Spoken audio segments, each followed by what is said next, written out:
சென்னையில் போதைப் பொருள் வழக்கில் பிரபல நடிகர் ஸ்ரீகாந்திடம் போலீசார் விசாரணை நடத்தப்பட்டு வருவதாக அண்மை தகவல் கிடைத்துள்ளது. கூடுதல் விவரங்களோடு இணைகிறார் செய்தியாளர் கிருஷ்ணா. வணக்கம். விவரங்கள் நிச்சயமாக அதிமுக முன்னாள் நிர்வாகியான பிரசாத் என்பவர் ஏற்கனவே மதுபான கூடத்தில் சண்டை ஏற்பட்ட விவகாரத்தில் கைது செய்யப்பட்டிருந்தார்.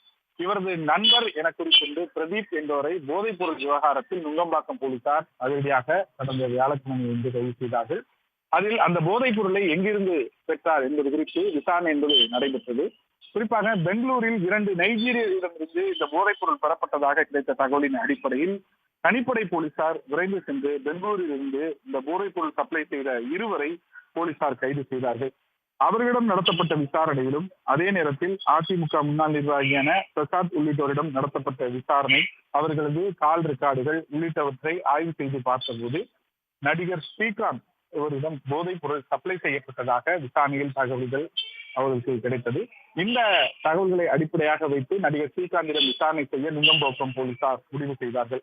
குறிப்பாக சேலம் சங்ககிரியைச் சேர்ந்த பிரதீப் குமார் அதிமுக முன்னாள் நிர்வாகியான பிரசாத்திடம் தொடர்ந்து நட்பு வைத்துக் கொண்டு அவருக்கு சப்ளை செய்ததாகவும் அவர் மூலமாகத்தான் நடிகர் ஸ்ரீகாந்திற்கு சென்றதாக ஒரு விசாரணையில் தெரிய வந்திருக்கிறது.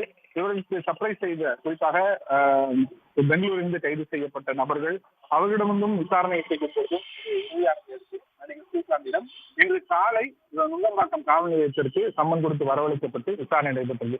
பொதுவாக இதுபோன்று போதைப் பொருள் வழக்கு விசாரணையில் அவர் சம்பந்தப்பட்ட நபர்களின் மீது ரத்த பரிசோதனை என்பது மேற்கொள்ளப்படும். அந்த அடிப்படையில் நுங்கம்பாக்கம் போலீசார் நடிகர் ஸ்ரீகாந்தை ராஜீவ்காந்தி அரசு மருத்துவமனைக்கு அழைத்து சென்று அவரிடம் ரத்த பரிசோதனை என்பது இன்று காலை மேற்கொண்டிருக்கிறார்கள். முதற்கட்டமாக கீழ்ப்பாக்கம் அரசு மருத்துவமனைக்கு சென்ற பிறகு அங்கிருந்து அதற்கு போதிய வசதி அங்கீகாரம் இல்லாத காரணத்தினால் ராஜீவ்காந்தி அரசு மருத்துவமனைக்கு செல்லப்பட்டு அங்கு மருத்துவர்கள் அவர்களிடம் ரத்த பரிசோதனை மேற்கொண்டிருக்கிறார்கள். அங்கிருந்து மீண்டும் தற்போது நுங்கம்பாக்கம் காவல் நிலையத்திற்கு அழைத்து வந்திருக்கிறார்கள். இங்கு திருவல்லிக்கேணி துணை ஆணையர் ஜெயச்சந்திரன் தலைமையில் போலீசார் தற்போது நடிகர் ஸ்ரீகாந்திடம் விசாரணை என்பது மேற்கொண்டு வருகின்றனர். குறிப்பாக இந்த நைஜீரியர்கள் அதே நேரத்தில் அதிமுக முன்னாள் பிரசாத் இவரிலிருந்து போதைப் பொருள் பெற்றார்களா, குறிப்பாக கொக்கைன் என்ற போதைப் பொருள் பெற்றதாக கூறப்படுகிறது. அந்த போதைப் பொருள் வாங்கினீர்களா, அதற்குண்டான கையில் இருக்கும் ஆதாரங்களை அடிப்படையாக வைத்து இந்த விசாரணை என்பது தொடர்ந்து அடுப்பதற்கான கேள்விகள் மீது அவரிடம் விசாரணை நடைபெற்று வருகிறது. விசாரணையின் முடிவில் அவர் போதைப் பொருள் பெற்றது உறுதியானால் கைது நடவடிக்கையும் பாயும் என காவல்துறை தரப்பில் தெரிவிக்கப்பட்டிருக்கிறது.